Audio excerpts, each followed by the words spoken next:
Uh, this is what I will cover today. Um, how do cover crops work in semi-arid regions? As defined as regions with less than 500 millimeters of precipitation. And then I'm gonna share some data that we have collected from, I would say, short-term experiment. Now it's the third year, so Cody Creech, Amanda Sterling, and others have been helping us with that experiment at the High Plains Ag Lab near Sydney. But first, cover crops in semi-arid regions. I mean, does this make sense? What I would say is if there is a place on the globe or Earth where we need cover crops, is semi-arid regions indeed. I hope most of you would agree with that. I mean, in semi-arid regions, we have soils with low organic carbon, and some of them are eroded or highly susceptible to erosion. What we call degraded soils are more common in semi-arid regions than in high precipitation regions. So why cover crops are not being used by every farmer, right? Although excitement is growing, right? I mean, we lost a lot of carbon from the regions like arid, semi-arid regions, right? Some people say about 50% of carbon is gone. I mean, Jay showed differences in organic carbon or organic matter among different management practices, right? So it clearly shows that yes, by managing the soils intensively or tilling, we lost a lot of carbon. Then we need some medicine then, right? You guys we discussed earlier. I mean, this if healthy soils may not need to see the doctor, but soils that are degraded need to see the doctor. And one of the pills that can be prescribed is cover crops, right? So how come cover crops are not being used in spots where they are needed the most? So I'm gonna touch a bit on this. And okay, I've been asked to talk about soil health by Bijesh and others. But I'm going to link soil health. I mean, I know Jay defines soil health greatly. If the soil is healthy, can deliver many services, right? I mean, function properly. So I'm going to talk about ecosystem services that we get from soils. I mean, if we have a healthy system, a healthy soil, I think we can produce a lot of biomass, right? Or probably accumulate a lot of carbon, especially when there's a lot of talk about carbon sequestration now, carbon credits, right? Can reduce water and wind erosion, right? The soil water can be obviously, cover crops use water, but what about the residues? What about leaching? So I'm going to link cover crops to these services that we get from yields, and obviously crop yields, right? What I've done in the past few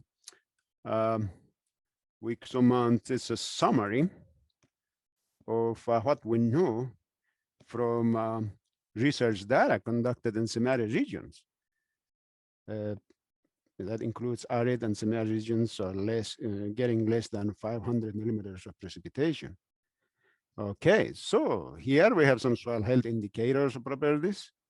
There are 13 locations. What about erosion? I mean, they have not measured specifically actual wind erosion or dust blowing, but it's more about like, dry aggregate stability, wet aggregate stability. They measured water content, nitrate leaching on their cover crops, right? And then looked at comparisons. There are a good number of comparisons there. So we have data. This is mostly data from the US Great Plains. So that includes northern, central, and southern Great Plains, and we also included a few studies from other parts of the world. I mean, like in Spain. I mean, in southern Spain. I mean, we have some semi-arid soils and other regions, but most of the data are from the U.S. Great Plains.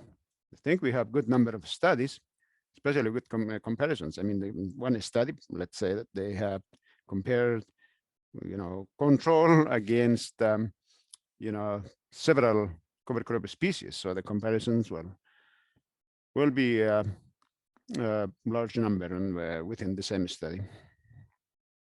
So what do we learn then? Can cover crops produce biomass in water limited regions? These crops use a lot of water. Here is an average number. Okay, in English units, it's 1 plus 0.9 tons per acre. Wow, look at that standard deviation. But yes, 1 ton is not that bad. It's an average number. It depends where you are or where you are farming. But this average is promising. It is a bit lower than what we get in high precipitation regions, but it is significant. And we are talking here simply about the above ground biomass production. What about root biomass? Let's not forget about that portion, right? So I'm gonna cover that a bit later. But there is high variability, obviously. I mean, we can spend the whole day talking about this, right? Well, you said less than 500 millimeters. Well, what about we have some studies in that summary that looked at, even in less than 250. What are these regions? I mean, California, I think, and a couple of spots there. I mean, these are a number of comparisons. We have here biomass production, right? And then biomass production, and then it's, look at that. In some cases, this is in metric units, obviously, and then this is about, what, 4? And then it could be about 2 tons, right, per acre. But in some cases, it's just not much. So then average, we are getting this much on the different regions. So high variability, probably, depending on the system. I mean, one thing here, look at this, and I was surprised when I saw this. No-till. What about putting cover crops after no-till or after tillage? Look at that. It seems that, I mean, this standard deviation is high, but it seems tillage does not matter much. Interesting. This is a summary of all that the studies in semi-arid regions, so that includes arid regions. Can cover crops sequester carbon in these regions? Well, this I was surprised about this a bit. Not really. It can sequester in about 30% of soils. So it seems in most cases, we're not sequestering a lot of carbon with cover crops in this region. What about this? What are we reducing when the variable fraction was that related to dry aggregate stability? The fluid systems, we are increasing that size of aggregates. The same thing with the water erosion. We're increasing the size of aggregates. That's a good thing. What about water? Kind of 50-50 here. It seems that no effect in half case, right? And then it reduces in maybe about 40%, right? What about leaching? We've been using a little bit too much nitrogen in some cases. And then can cover crops reduce leaching? Yes, look at that. It's about maybe 60% or so. What about biology? Well, that's one of the parameters that we look at when we talk about soil health, right? Yes, in most cases, about 60% of cases, adding cover crops and the soils and semi-arid regions can increase microbial biomass, for example. What about yield at the end of the day? That's probably some people care most. Interesting that in most cases, it seems cover crops do not really reduce yields. But I would say maybe in 1/3 of cases, 30% of cases, yes, it can reduce. What's the message from all this?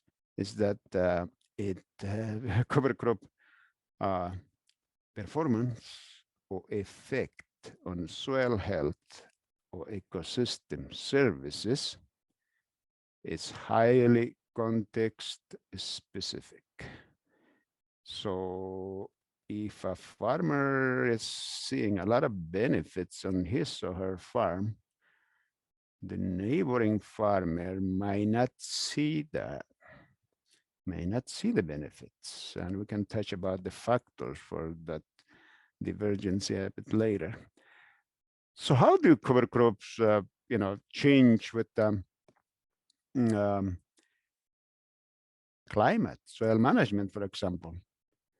Interesting in terms of the carbon content here. This is the carbon content differences. I can spend again a lot of time on here, but we don't have a lot of data from coarse, from sandy soils here. So a couple of just points from this graph. Look at this, no-till against no-till. Well, no effect, it seems, in both systems, right? Obviously, I mean, we don't have the same percentage of comparisons, right? I mean, this is 9. I mean, it seems most of the studies on cover crops and semi-arid regions have been conducted on tilled systems. But in short, nothing much there, no differences due to tillage. And then, but this is sad. I mean, not sad, but this is actually a fertile ground for us, for researchers. We have a lot of short-term studies. We don't have that many, only one there. This is even in terms of comparisons, right? So not many there, I mean, right? So what about mixes? Something that people talk about, oh, let's put some cover crop mixes, cocktails will do better than single species. Well, not really. Not really. If it increased, I mean, it seems actually lower here, the tendency, right? I mean, it's grass, yeah, like rye, triticale, can do better than mixes. I mean, that's another topic, but in short, it seems that mixes are no better than single species. What about microbial biomass? This is microbial biomass changes related to soil health, right? The same thing, couple of points here from tillage. It seems that doesn't really matter. Indeed, under tilled systems, cover crops can increase probably, tend to increase more, microbial biomass than under no-till conditions. But it's some variability there. But again, there is not much there. We're not increasing more, probably improving soil biology under no-till cover crops. I mean, under cover crops are not doing better job under no-till than tilled conditions. That's what I'm trying to say. What about mixes? Again, no advantage for mixes when it comes to improving soil biology. Its kind of performance is similar to single species. Okay, so that's an overview. That was an overview of what we know so far from research conducted in arid and semi-arid regions. I mean, I can go back, and this is probably kind of a summary of what we know. I see a lot of benefits there. Like in carbon, may be questionable. Well, this is not, well, your farm might be here or may be here, right? So it's highly site specific, but definitely we are reducing erosion potential. Well, water, I mean, yeah, we're reducing in some cases. What about leaching? I mean, cover crops can provide benefits, and we're improving microbial biomass. And in terms of yields, no effects in most cases, it seems. Okay, now I'm going to share data from the High Plains Ag Lab experiment. This project funded by NIFA. So it includes harvesting cover crops, could be for biofuel or for livestock, haying, right? So these are the questions that this regional project is addressing. Do cover crops produce enough biomass for harvesting? I mean, in some cases we cannot even establish or grow, get enough biomass to improve, soil properties or health, right? I mean, now on top of that, you want to harvest. And then does harvesting cover crop affect crop yields? Well, we have seen that cover crops, growing cover crops can reduce yields in some cases, but what about harvesting? Are there strategies that we can use to increase biomass production in different regions, right? So this would be an interesting, right? I mean, we can get some benefits from economic benefits from cover crops, right? So we have a good number of studies across Nebraska.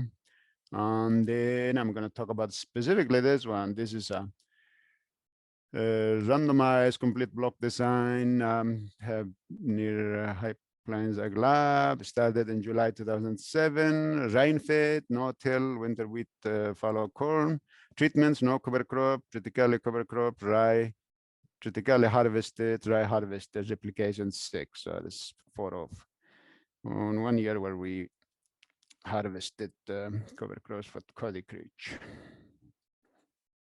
Okay, so this is it, just what system. So this is the wheat with the fallow corn. So we had rye and triticale cover crop planted in July in 2017. Then the following year in 2018, it was terminated around May. Then we planted corn. Then in October, we planted rye, triticale, and then we killed that in mid-June or so. Then this was fallow. Then winter wheat was planted, and then right now we have rye and triticale growing there, hopefully. So, okay, what do we know? What did we learn from this? Did cover crops accumulate soil carbon? So this is the data on carbon. This is after 1 year, and this is after 2 years, okay? So after 1 year, organic matter, it increased slightly, from 2.1 to 2.5. Interesting with rye, but not with triticale. What about after 2 years? Into this high, variability, a lot of times this happens. We have observed. That's why we need long-term data. In second year, yeah, there was a tendency, but it seems that there are no significant differences there. What about the live fraction? I mean, we need a lot of times, that live fraction changes more with management. So this particulate organic matter, we didn't see anything in the first year. As I mentioned earlier, we had harvest component as well.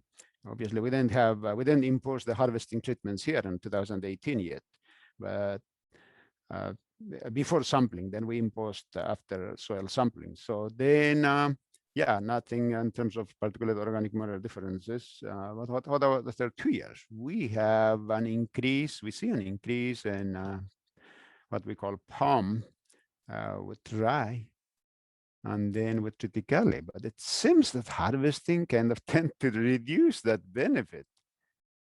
Interesting trend here, right? So I mean, harvesting, it seems, but it's not worse than not having cover crops. I mean, but it seems that it reduced the benefit when it comes to POM.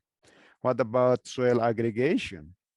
Soil aggregation. So this is wet aggregate stability, wet aggregate size. Nothing on the first year, nothing on the second year. Some variability there, but it seems here in this case it increased a bit, but here it decreased. Obviously, there's high variability there. What about the wind erodible fraction? That's what was related to dry aggregate stability, the dry aggregate size.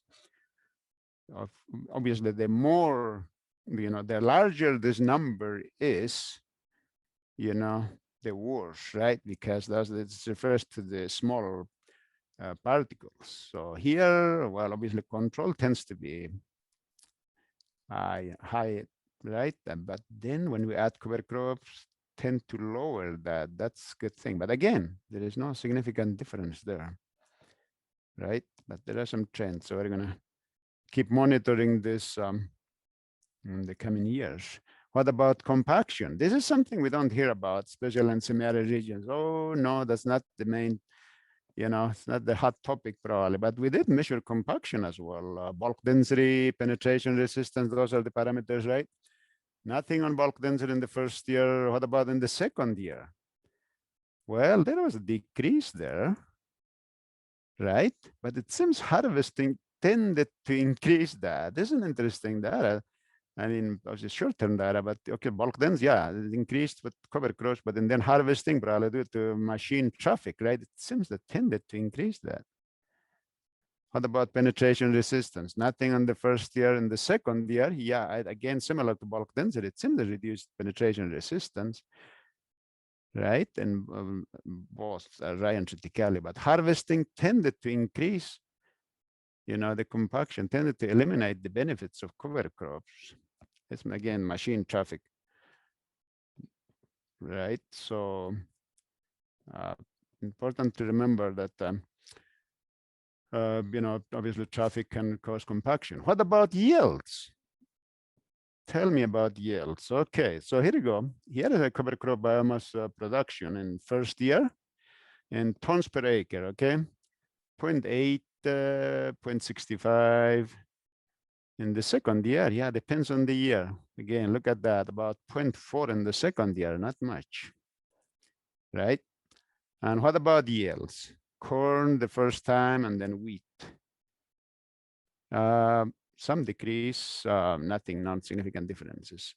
Here, overall, there's a decrease, but again, with 5% level of probability and statistic, researchers talk a lot about that. I mean, in terms of bushels per acre, there is some decline there, but there is a high variability again. So some decline, but not statistically significant. Okay, so what about harvesting? It seems like an organic, did not really reduce organic matter content, the particulate organic matter, right? So if we are, harvesting like this, and we are not harvesting the roots, so I think there is still some benefits from that, right? I mean, this is the remaining stubble after harvesting. Then we have roots remaining, and then the total biomass remaining after harvest. I mean, it's not that bad. It's still significant, that enough to maintain cover crop benefits. So what's the take-home message from this? We mentioned about that, the amount of biomass produced, but let's not forget about root biomass. We don't have a lot of data. It's something that we are getting busy now. We really need to look at the below ground portion. And we know that, cover crops reduce erosion, leaching, biology, and then weeds, something that I forgot to discuss in depth. It's not in my field. I'm a soils guy, but yeah, I've seen cases where, in some of my plots, I mean, when you have cover crops, you don't see any weeds, but then the neighboring plot, what we call control without cover crops, we see a lot of weeds. Important to remember that cover crop might not always increase soil carbon, particularly in the short term. Well, yield decrease, yes, it can happen, especially in dry years. So harvesting or grazing, I mean, I don't think will reduce the benefits of cover crops. It's not going to be worse than control. And now you can get some economic benefits from there, right? Couple more slides here. I think we have negative aspects when it comes to cover crop adoption, right? Obviously, a negative aspect is that it can reduce yields in some cases. And what about the cost for cover crop establishment? I think we need to balance that, right, with positive aspects. When we increase organic carbon content in some fields, especially if we, if we get to this, what's called the carbon credits, right? What about water and wind erosion? What about soil biology or soil health? We're improving. What about reducing leaching? What about weeds? And this at the bottom, right? We have a good number of experiments with this as well, and we have not seen in short large negative effects of harvesting or grazing cover crop has not reduced the benefits of cover crops in most cases. Well, if you are planning to, planting cover crops, we need to think about the cropping system, the precipitation you get in your region, soil type, and the management style, because that could dictate cover crop performance. And then obviously follow the research data collected from the region. So, I mean, ET is one of the main determinants, right? I mean, probably cover crops can work better, not probably. I've seen cases work better in northern Great Plains because they, different ET, but what about in southern Great Plains? I mean, ET is higher, then under the same amount of rain, you are not going to probably get the same amount of biomass from cover crops in southern and northern Great Plains. What about early planting and early termination? This is something that needs to be looked at more in detail. And then obviously this, the termination date, and that dictates the amount of biomass production, obviously water use and yields and carbon. think this is my last slide. From I worked in Western Kansas for many years, and we have some experiments in Western Nebraska, and I see that there is an opportunity there. After, I mean, some farmers are already doing this. I mean, planting cover crops after wheat, because we have more time, right? Growing degree days after wheat. I can put some cover crop, some summer cover crops, right? Cereal rye and triticale, based on the work that we had with it in Garden City and other places in Western Kansas, I mean, can be potential species for the spring. They produce a lot of biomass, but be careful. If you produce a lot of biomass, then we may not have enough water for the subsequent crop, right? What about terminating a bit early, right? Oat, brassicas, and some other summer crops can be, considered for fall, because if you plant this in July or early August, then you can harvest them before the end of the year, and then you're going to get a good amount of biomass. Depends again on the year and the rain. And this one, the mixes, mixes, from what we have seen, from what we have observed, is that they do not outperform single species, especially the high performing single species. In some cases, those high performing single species can outperform mixes like rye, for example, right? So in short, mixes seem to be similar to single species in terms of all the services we discussed about. But remember that mixes, the cost is going to be higher on their mixes than single species, right? I'm talking about the seed cost. Something to keep in mind. Well, I think that's all what I have. Thank you, Dr. Blancos. There are a few questions here in the chat. I'm gonna try to have you address most of them. First, pretty brief questions. In your HPAL study, was it a corn for grain or silage? I think it was for grain. Wow, I wish it's Cody. I mean, I don't think Cody is attending, right? I mean, he has been managing that experiment. So yeah, I'm 90% sure it's grain. Okay. One more question before we go to the species question. What's the difference between organic matter and particulate organic matter, and how do they affect soil health? Good. The organic matter, as you hear, this on the left here, is the total organic matter content. And on the right is the fraction, right? Fraction. I mean, this is the labile, or what we call fresh organic matter. I mean, that which changes, tends to change quicker than total. So both of them, I mean, the particulate organic matter could be more sensitive to management, and then obviously maybe a stronger indicator of soil health changes compared to total organic matter content. Okay, thank you. And one more last questions. I'm gonna combine two questions here. One is in that first few slides where you presented the effect of cover crops on different parameters. What kind of cover crop or species were used, especially in the water use category? Excellent, excellent. A good number. I mean, we're gonna and then have time here to put a table, but rye is one of them. We have triticale, some sorghum Sudan grass, but most the leading ones, yeah, those three. We have some pea, field pea, Austrian pea. But if I were to recommend which cover crop species should I use, well, immediately probably, obviously depends on the goal, right? On the goal, but the sorghum Sudan grass, triticale, rye would be good options, and those were used in most studies. Okay, and one final question, probably this question, and we can bring this up again in a general discussion. Why was only single species cover crop used in the study? Probably multi-species cover crop should have been added as well. Oh yeah, thanks for that idea. So I'm working on a proposal actually. So yep, Yeah, excellent. I mean, we're just, getting started with this. They've started with harvesting, but what about mixes? Even though, literature seems to indicate that there are no differences. Well, depends on the field, right? I mean, what about near Sydney? I mean, so, yep, good suggestion. And we're going to get busy with that. Okay. And probably there's one final question. How do you measure POM? Maybe you can just give a link in the chat for that. Yeah, I'm gonna do that. We are following the method by Cambardella, Cynthia Cambardella from Iowa State. It's a standard method, and then yeah, I'm gonna provide that. Okay, thank you, Dr. Blanco. So